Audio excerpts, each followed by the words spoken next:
Hey, this is TW Jackson. You can call me T-Dub. I did this video for you. It's called The First Step to Stopping Your Breakup.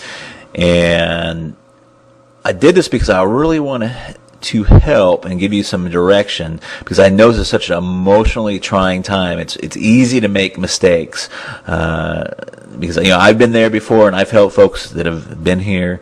And you wake up in the morning. You just don't want to wake up. You just don't even want to roll out of bed. And everything on the radio, every song reminds you of your ex. You go to work and you drive by all the places you used to eat and used to go to, and it's so tough to not do the wrong things because we're so emotional. So this is the purpose of the video, and I sure hope it helps you out. Oh, please keep in mind that technologically wise, I'm just a normal, everyday, average kind of guy. So please forgive me if I make a whole bunch of boo-boos and mistakes here. The very first thing, you may be past this point, but you don't want to panic. It's the very worst thing you can do. If you've already panicked in that, we're going to talk about that here in a minute. When you completely flip out and have an emotional breakdown, it only confirms their decision to break up with you. And of course, it pushes them farther away. If you're being clingy, if you're just demanding they spend more time with you, you're demanding they talk with you about this, it just pushes them farther away. Now, here's some signs of panic. If you've done this or had this done to you, you'll immediately recognize it. I call it text message terrorism. And, it's basically just sending a barrage of text messages trying to stay in this person's life, and trying to, get back together with them, and, just trying to find out exactly what happened. And it's one of the first signs that you'll see a lot of time is text message terrorism, I call it, or the old drunk dialing. Now, you don't necessarily have to be drunk to do what I call drunk dialing. You can be in a highly emotional state, and this is still, I consider, drunk dialing, but you know what this is too if you've done that. It's just calling over and over and over again, especially if you're getting the voicemail, and you want to basically professing your undying love, or how much you're sorry for what you did. None of this helps. Arguing about the breakup. Contacting their friends and family. Now, this is kind of an interesting one. Reason most of us do this is because we don't accept what the ex have told us for the reason that they broke up.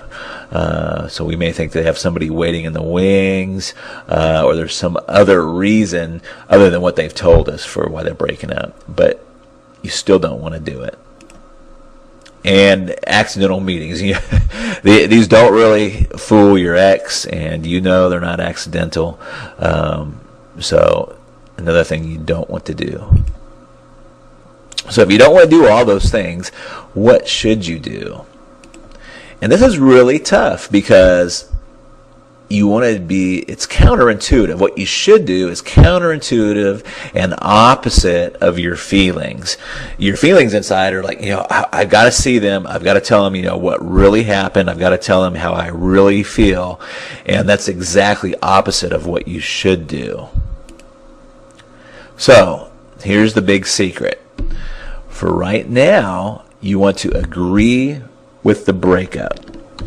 That's right, you just calm, you're cool, and you agree with the breakup.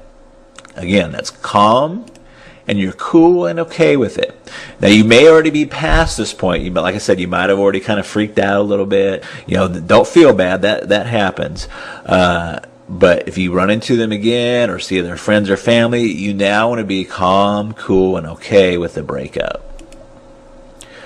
And the big thing is you'll be way ahead of the game if you just don't do all that crazy stuff. We're talking about the text message terrorism, the drunk dialing, and trying to see all their family and friends in that. Now, why does this work? Well, it works for a lot of very powerful psychological reasons. I'm just going to talk about a couple. And I can't remember if it was my father or my grandfather that introduced me to this phrase, but it's so true through life. It's the hungry dog doesn't get fed. If you just imagine for a moment, you hear some scratching on your front door, and you open the door, and it's some mangy dog with his ribs sticking out, and he's you can tell he's starving to death. But your first instinct is to get him out, to get him away from your doorstep. Now, if you open that door and, it's a well-groomed dog, you tell he's fed, he's got a collar, he belongs to somebody, and you treat that dog a lot better than you treat the dog that's, kind of showed up on your doorstep hungry, if you will. Now, the main psychological reason, and please burn this into your head or memory, write it down, is people want what they can't have.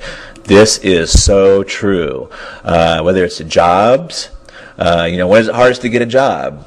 When you don't have a job. It's easy to get a job when you already have one. The same is true with money and credit. They loan money to people that don't need the money all the time. When you have no credit, it's almost impossible to get any credit. And the same things hold true with love and attention. So, if you've blown it, it's okay. Is there still a chance? You betcha. And here's what you want to do. You just want to write a short note and include these things. Don't add to it and don't take away from it. But you want to let them know you're okay with the breakup now. You tell him or her that you agree with the decision to break up. If you did something bad, like have an affair, just briefly apologize. If you didn't do anything bad, don't find something to apologize about. That'll be worse. But if you did something bad, just briefly apologize. Then tell them something really exciting has happened in your life, and you need to tell them about it sometime. Let them know that you want to give them some time to themselves for now, and then close by saying, maybe at some point we can be friends. And remember, you want to be calm, and you want to have a cool tone. If you'd like a little example of this letter, just hang out for a second, and I'll give you a little example where you can get a little example. But this sets the stage for your next moves.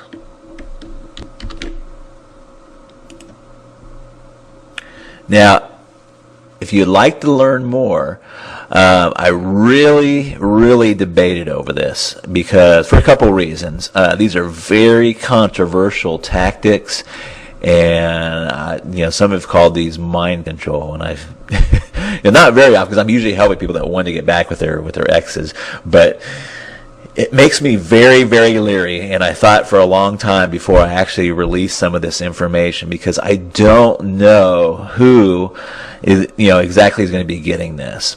I'm assuming that you're an average, well-meaning individual and that you're trying to get back with your ex with good intentions. So I just want to say that this is not for stalkers. It's not to be used for any kind of revenge. Don't try to get back together with them and just to break up with them or break their hearts. And I'm just going to throw a blanket out there. It's not for cuckoos, crazies, or weirdos.